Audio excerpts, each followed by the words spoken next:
How to create custom brushes in Photoleap. First of all, open the Photoleap app and wait for it to fully load. Next, tap on Edit Photo from the top toolbar and select the image you want to edit or capture on your own with the camera icon. Once your image opens in the editing workspace, tap on the Cutout tool. Here you can use the erase brush to paint over parts of the image you want to remove.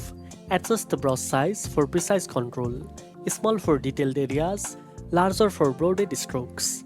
If you accidentally erase something important, switch to the restore brush to bring those parts back, just like customizing your brush strokes. Take your time adjusting the brush size and opacity to get the exact effect you want. Once you are satisfied with your edits, tap the check mark to apply the changes. Finally, save your edited photo by tapping the save icon at the top right corner.